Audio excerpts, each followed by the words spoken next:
What is up, you guys? I have another battle for you today, and like usual, I am using a team full of Pokemon that I don't use a lot. So I have the Rotom, Mo. I have a bunch of Rotoms. I got all of them ready. I just haven't really used them a lot. So I'll try to do some cool things with Rotom. Cramorant is just really cool. I love its ability, its design. Palosand, super cool too. Incineroar. Mamoswine is just one of my favorite. I don't know why. I just really like the way it looks and its ability and stuff like that. And with the Salt Vest, it can be pretty tanky. And then we got the Umbreon as my special defensive wall. But as you see here, my opponent's got a mixed bag of Pokemon. They got the three three pretty strong Pokemon and three not so powerful Pokemon. So let's go ahead and jump right into this thing. My lead for this team is going to be the Rotom Mo, just because it has the Volt Switch with the choice specs. I don't have any Rock Setters or anything, so we'll just lead with Rotom.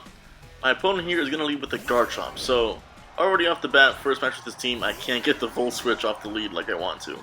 That means that we're just going to have to raw switch out here, and I decided to go into my Palosand just because that is my defensive wall. Apparently my opponent didn't like the matchup either against the Rotom, so they are actually going to swap out too. And instead of their Garchomp, they're going to send in their Charizard here. I don't know what this Charizard wants to do or what kind of Charizard it is, but I'm wanting to save my Palosand just because I think it's important to keep that defensive wall. So I'm actually going to swap out, and we're going to send in our Incineroar. And we're going to get the Intimidate off on the Charizard here, just in case it's a physical attacker, but that was besides the point. I just wanted to get the matchup. But actually it's going to work out for us here, because the Charizard actually is going to go for the Earthquake, which I didn't even know Charizard could get Earthquake. But because of the Intimidate, that's going to do a lot less damage, and Incineroar actually can take one more of those. After thinking about it some more, I decided I'm actually going to save my Incineroar too, because I think the Parting Shot could be important later for those stronger Pokemon. So the Charizard's going to outspeed, hit us with an Earthquake. That's going to activate our Citrus Berry here. We're going to heal up, Incineroar's going to get a snack, and then he's going to give a little Parting Shot to Charizard, and swap out. Now we're going to send out our Cramorant, which is probably who I should have gone to in the first place to get the better matchup, but you know what? That's okay. Now we got the matchup we want. And actually this Cramorant set I adjusted from what I used to use. I used to use it a while ago on a rain team, but I actually had Roost on it, but I didn't have any HP on this Cramorant, so I never got to use Roost enough. He'd always just get knocked down one hit. So I swapped out Roost for Endure, and that's going to come up very handy later in the match, as you'll see. My opponent here swaps out again. No more Charizard, they're going to send out the Giratina. And I just decided to go for the Surf even on the switch, just because that Surf will activate the Gold Missile ability, and I'll get that, what's it called, the Barraskewda, or whatever the one before Barraskewda is called, into Cramorant's mouth, so that after we can hit it. But now we're going to go for the Ice Beam, which is kind of weird because it has the fish in its mouth. They can still go for Ice Beam, I guess. But that did a lot of damage, and then that's because it was a critical hit. Hopefully one more Ice Beam will take out the Giratina, as they go for the Ancient Power. So I'm not sure what kind of set this is. I guess they're trying to boost their stats there, but didn't get the boost. The fish that shoots out of Cramorant's mouth isn't going to take out the Giratina, but one more hit's going to take him out. So I'm going to have to go for the Surf again, just so I can reset the fish and get another fish in my mouth for the next Pokemon that inevitably comes in. But the Cramorant is going to take out the Giratina there with the Surf. He's going to get the next Gold Missile ready, and now he is setting his targets up for the next Pokemon to come in, which is going to be the Hitmonchan. I assume he sent out the Hitmonchan, even though I have probably a Flying type move because I'm a bird. Probably because he has Thunder Punch, so I'm going to assume he's going to go for the Thunder Punch, and we'll swap out and send in the Palosand. And would you look at that?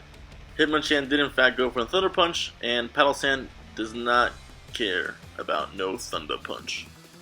So now I'm assuming the only thing he can hit me with is the Ice Punch, because I'm also a Ghost type. So no Fighting type moves will affect me. Thunder Punch doesn't affect me. So all he has is the Ice Punch, and this part right here gets really stally. So Palosand is a max defensive wall with max HP, so he takes these hits pretty well. I also have Shore Up to restore my health, and I also have Giga Drain to restore some health. So actually, this Ice Punch here isn't doing enough damage to make up for the recovery that I have. So I just have to stall this Hitmonchan out unless he switches out, but it looks like he's not going to switch out here. He just decides to stay in. The only way I can lose this matchup is if this Hitmonchan gets off a critical hit. And right here he does, but Palosand lives on 1 health on the critical hit. Just enough for me to get the Shore Up here, gain back like 50% of my health, and continue the matchup. Now I'm actually going to set the rest of this little interaction at 4 times speed, just so we can get through real quick. This took like 3 or 4 minutes, just this part of the battle. But it's kind of funny watching Hitmonchan jump around the way he does. It's like he's fidgeting, or it's like he's trembling around everywhere. It's kind of funny. I really hope this evolution line of the Tyrogue with Hitmonchan, Hitmonlee, and Hitmontop make it into the next game. Slowly we've been getting released of Pokédex. I don't know if you guys have seen for the Gen 9 game coming out in November. But so far we haven't seen Hitmonchan. But that's okay. We finally take out this Hitmonchan, and now we can continue with the rest of the match. So my opponent decides to go into their Garchomp, and I don't feel like taking a Crunch. I feel like Garchomps carry Crunch sometimes. I don't know if it's very common, but I'm going to switch out. We're going to send out Incineroar and get the Intimidate off again, which actually comes in clutch again because this Crunch is not going to do very much damage here. Actually, that Crunch does like a negative damage. What is that? That's like 14 damage. That's great. Okay, so we stay in. Now we go for the Drain Punch just to gain some extra health. But before that, actually, they go for the Brick Break, which I don't think is very common on a Garchomp either. That does a lot more damage than the Crunch. The Drain Punch is going to gain some of our health back, and I think we aren't going to be able to take any more hits from this Garchomp. And this is where I make, not a mistake, but, you know, probably not the most optimal play. I go for the Drain Punch again to get some health back, but I'm obviously not going to get enough health back to live on the hit. I probably should have just gone for the Darkest Lariat for the stab and for the more damage, but that's okay. We still get some damage off on this Garchomp and get it in a more manageable position. So they're going to outspeed me again, and they're going to go for the Brick Break, finishing off the Incineroar. It probably would have been nice to keep around that Incineroar for the Zacian, but that's okay. We'll manage. So now we're going to send out the Rotom Mow. This Rotom could probably take a hit or two just because it's pretty bulky.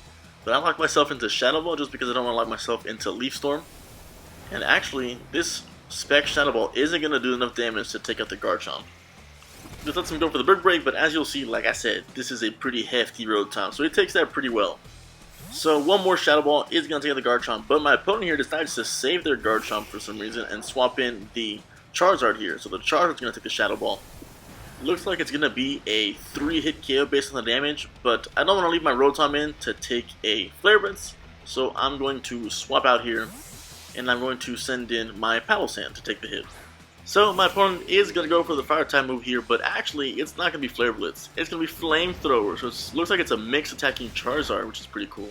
But Palossand goes down to that Flamethrower because its special defense is not the best. So that's a pretty good move of my opponent there. On the free switch, we are going to send out the Rotom, so we can finally get off that Volt Switch to get that super effective damage off on this Charizard. But I was actually hoping they would switch out, because now whatever he switches into, I can get a matchup on the Volt Switch, but he actually stays in, lets their Charizard die. So now I have to send out my Pokemon first on the empty battlefield, and then he can get whatever matchup he wants on the switch in. So I go into my Mamoswine as they go into their Suicune. Now, this Mamoswine is max HP, and it also has Assault Vest, so I think I can take one special hit from this Suicune here, depending if it's a Hydro Pump or whatever they got. And then hopefully, after the hit, we can go for the Ice Shard and take him out. So, here comes the Earthquake. We actually outspeed the Suicune there. This does just less than half. And they're going to go for the Hydro Pump, and Mamoswine is going to live, but it can't take another Hydro Pump.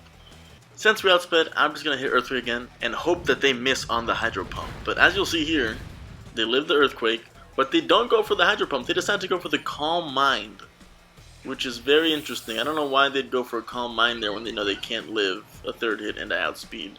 The only thing I could think of is that they might have Extreme Speed on this Suicune, but I have the Ice Shard, so I'm actually going for the Ice Shard here, and that is going to be enough to take out the Suicune.